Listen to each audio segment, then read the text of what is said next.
Código de Ética Profissional do Servidor Público do IBGE. Capítulo I. Seção I. Das regras deontológicas. I. A dignidade, o decoro, o zelo, a eficácia, a eficiência e a consciência dos princípios morais são primados maiores que devem nortear o servidor público do IBGE, seja no exercício do cargo ou função, ou fora dele, já que refletirá o exercício da vocação do próprio poder estatal. Seus atos, comportamentos e atitudes serão direcionados para a preservação da honra e da tradição do serviço público, como um todo, e em especial, das pesquisas estatísticas e geocientíficas oficiais, cujas fontes de dados escolhidas devem contemplar a qualidade, a oportunidade, os custos e o ônus para os cidadãos. Segunda, o servidor público não poderá jamais desprezar o elemento ético de sua conduta. Assim, não terá que decidir somente entre o legal e o ilegal, o justo e o injusto, o conveniente e o inconveniente, o oportuno e o inoportuno, mas principalmente entre o honesto e o desonesto, consoante as regras contidas no artigo 37, caput, e 4 graus, da Constituição Federal. Por se integrar à condição de servidor do IBGE, o elemento ético da conduta abrange, além dos primados maiores, a adoção dos melhores princípios, métodos e práticas, de acordo com considerações estritamente profissionais, incluídos os princípios técnicos, científicos e a ética profissional.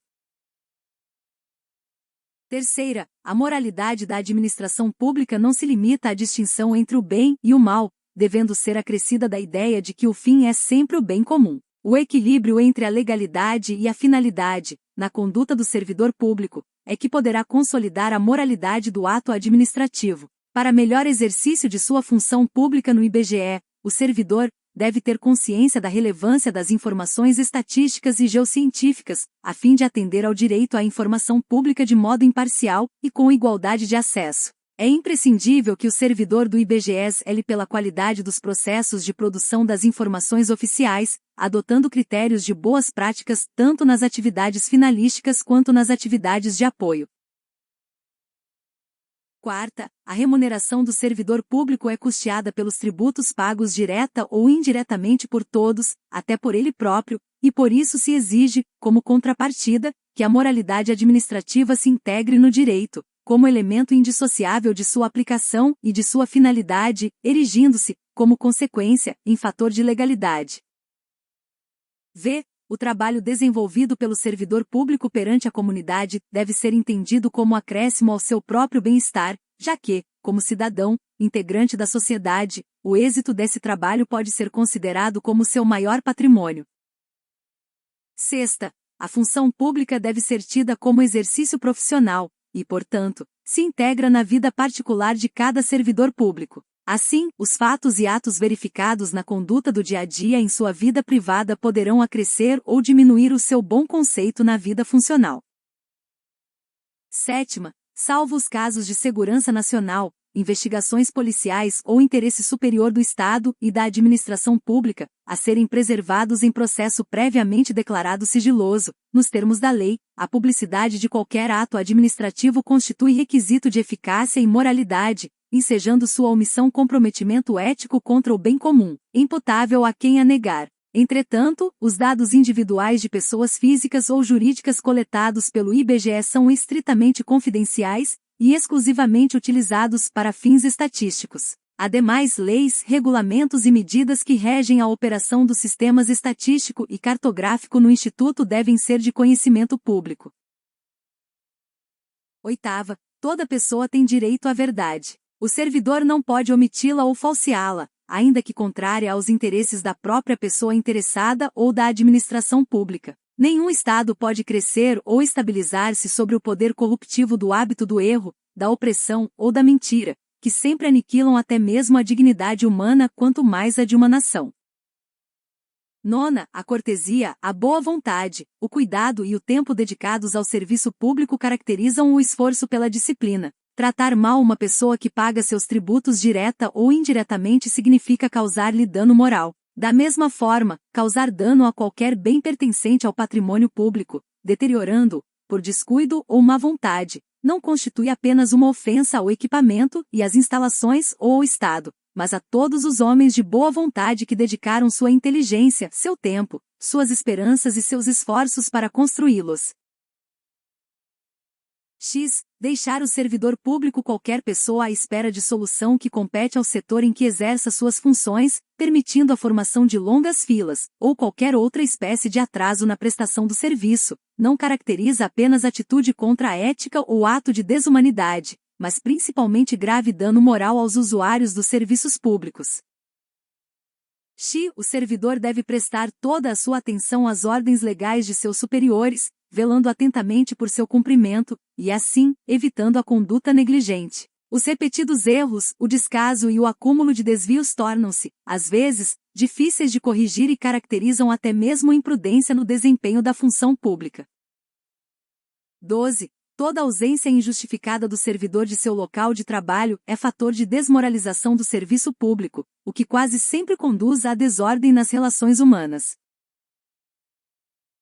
13. O servidor que trabalha em harmonia com a estrutura organizacional, respeitando seus colegas e cada concidadão, colabora e de todos pode receber colaboração, pois sua atividade pública é a grande oportunidade para o crescimento e o engrandecimento da nação. O caráter colaborativo e participativo deve estar presente nas atividades estatísticas e cartográficas, privilegiando-se, assim, um contato estreito e harmonioso entre ambas as atividades, contato essencial para melhorar a qualidade, comparabilidade e coerência dos dados produzidos. Esse espírito colaborativo e participativo deve estender-se à coordenação dos sistemas estatísticos e cartográficos nacionais de responsabilidade do IBGE. Portanto, compete ao Instituto propor, discutir e estabelecer, em conjunto com as demais instituições nacionais, diretrizes, planos e programas para a produção estatística e cartográfica, processo que deve irradiar-se à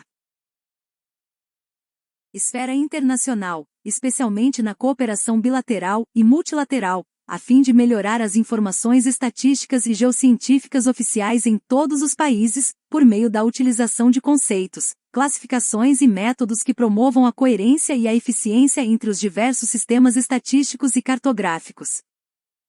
Seção 2ª. Dos principais deveres do servidor público do IBGE. 14. São deveres fundamentais do servidor do IBGE: a desempenhar, a tempo, as atribuições do cargo, função ou emprego público de que seja titular.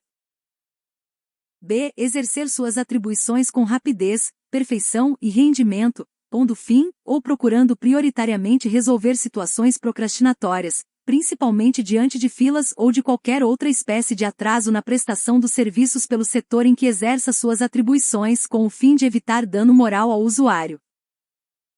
c. Ser probo, reto, leal e justo, demonstrando toda a integridade do seu caráter, escolhendo sempre, quando estiver diante de duas opções, a melhor e a mais vantajosa para o bem comum. d. Jamais retardar qualquer prestação de contas, condição essencial da gestão dos bens, direitos e serviços da coletividade a seu cargo. E tratar cuidadosamente os usuários dos serviços, aperfeiçoando o processo de comunicação e contato com o público. f. Ter consciência de que seu trabalho é regido por princípios éticos que se materializam na adequada prestação dos serviços públicos. g. Ser cortês, ter urbanidade, disponibilidade e atenção, respeitando a capacidade e as limitações individuais de todos os usuários do serviço público, sem qualquer espécie de preconceito ou distinção de raça, sexo, nacionalidade, cor, idade, religião, cunho político e posição social, abstendo-se, dessa forma, de causar-lhes dano moral. h. Ter respeito à hierarquia, porém sem nenhum temor de representar contra qualquer comprometimento indevido da estrutura em que se funda o poder estatal. E resistir a todas as pressões de superiores hierárquicos, de contratantes, interessados e outros que visem obter quaisquer favores, benesses ou vantagens indevidas em decorrência de ações imorais, ilegais ou aéticas e denunciá-las. j. Zelar no exercício do direito de greve, pelas exigências específicas da defesa da vida e da segurança coletiva. L. Ser assíduo e frequente ao serviço, na certeza de que sua ausência provoca danos ao trabalho ordenado, refletindo negativamente em todo o sistema. M. comunicar imediatamente a seus superiores todo e qualquer ato ou fato contrário ao interesse público, exigindo as providências cabíveis. N. Manter limpo e em perfeita ordem o local de trabalho, seguindo os métodos mais adequados à sua organização e distribuição. U. Participar dos movimentos e estudos que se relacionem com a melhoria do exercício de suas funções, tendo por escopo a realização do bem comum. P. Apresentar-se ao trabalho com vestimentas adequadas ao exercício da função. Q. Manter-se atualizado com as instruções, as normas de serviço e a legislação pertinentes ao órgão onde exerce suas funções. R. Cumprir de acordo com as normas do serviço e as instruções superiores, as tarefas de seu cargo ou função, tanto quanto possível, com critério, segurança e rapidez, mantendo tudo sempre em boa ordem. S. Facilitar a fiscalização de todos os atos ou serviços por quem de direito. T. Exercer com estrita moderação as prerrogativas funcionais que lhe sejam atribuídas, abstendo-se de fazê-lo contrariamente aos legítimos interesses dos usuários do serviço público e dos jurisdicionados administrativos. U. Abster-se, de forma absoluta, de exercer sua função, poder ou autoridade com finalidade estranha ao interesse público, mesmo que observando as formalidades legais, e não cometendo qualquer violação expressa à lei. V. Apresentar, nas análises estatísticas e geográficas, informações que estejam de acordo com as normas científicas sobre fontes, métodos e procedimentos, bem como comentar as interpretações errôneas e o uso indevido de informações estatísticas e geocientíficas. X. Zelar pela qualidade dos processos de produção das informações estatísticas e geocientíficas oficiais, adotando critérios de boas práticas tanto nas atividades finalísticas quanto nas atividades de apoio. Z. Divulgar e informar a todos os integrantes da sua classe sobre a existência deste código de ética, estimulando seu integral cumprimento. A conduta ética do servidor do IBGE deve respeitar a legislação e as normatizações do Ministério do Planejamento, Orçamento e Gestão, assim como as normas internas desta fundação, expressas em suas resoluções, ordens de serviço, portarias, normas de serviço e memorandos. Seção 3ª das vedações ao servidor público do IBGE 15. É vedado ao servidor público do IBGE a. O uso do cargo ou função, facilidades, amizades, tempo, posição e influências para obter qualquer favorecimento para si ou para outrem. B. Prejudicar deliberadamente a reputação de outros servidores ou de cidadãos que deles dependam. C. Ser, em função de seu espírito de solidariedade, conivente com erro ou infração a este código de ética ou ao código de ética de sua profissão. D. Usar de artifícios para procrastinar ou dificultar o exercício regular de direito por qualquer pessoa, causando-lhe dano moral ou material, e deixar de utilizar os avanços técnicos e científicos ao seu alcance ou do seu conhecimento para atendimento do seu Mr. F. Permitir que perseguições, simpatias, antipatias, caprichos, paixões ou interesses de ordem pessoal interfiram no trato com o público, com os jurisdicionados administrativos ou com colegas hierarquicamente superiores ou inferiores. G. Pleitear, solicitar, provocar, sugerir ou receber qualquer tipo de ajuda financeira, gratificação, prêmio, comissão, doação ou vantagem de qualquer espécie, para si, familiares ou qualquer pessoa, para o cumprimento da sua missão ou para influenciar outro servidor para o mesmo fim. H. Alterar ou deturpar o teor de documentos que devem encaminhar para providências e iludir ou tentar iludir qualquer pessoa que necessite do atendimento em serviços públicos. J. Desviar servidor público para atendimento a interesse particular. L. Retirar da instituição, sem estar legalmente autorizado, qualquer documento, livro ou bem pertencente ao patrimônio público. M. Fazer uso de informações privilegiadas obtidas no âmbito interno de seu serviço, em benefício próprio, de parentes, de amigos ou de terceiros. N. Apresentar-se embriagado no serviço ou fora dele habitualmente. U. Dar o seu concurso a qualquer instituição que atente contra a moral, honestidade ou a dignidade da pessoa humana. P. Exercer atividade profissional à ética ou ligar o seu nome a empreendimentos de cunho duvidoso. Q. Disponibilizar informações de caráter sigiloso e confidencial sobre pessoas físicas ou jurídicas, bem como antecipar resultados de pesquisas à sua divulgação oficial, exceto quando autorizado. Capítulo 2. Da Comissão de Ética do IBGE. 16. A Comissão de Ética do IBGE está encarregada de orientar e aconselhar sobre a ética profissional dos servidores da Casa, no tratamento com as pessoas e com o patrimônio público, competindo-lhe conhecer concretamente de imputação ou de procedimento susceptível de censura.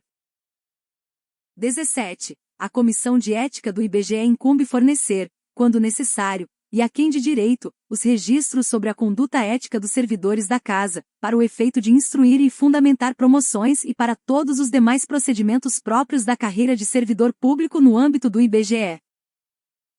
18. A pena aplicável ao servidor público pela Comissão de Ética do IBGE é de censura, e sua fundamentação constará do respectivo parecer, assinado por todos os seus integrantes, com ciência do faltoso. 19. Para fins de apuração do comprometimento ético, entende-se por servidor público todo aquele que, por força de lei, contrato ou de qualquer ato jurídico, preste serviços de natureza permanente, temporária ou excepcional, ainda que sem retribuição financeira, desde que ligado direta ou indiretamente a qualquer órgão do poder estatal, como as autarquias, as fundações públicas, as entidades paraestatais, as empresas públicas e as sociedades de economia mista, ou em qualquer setor onde prevaleça o interesse do Estado,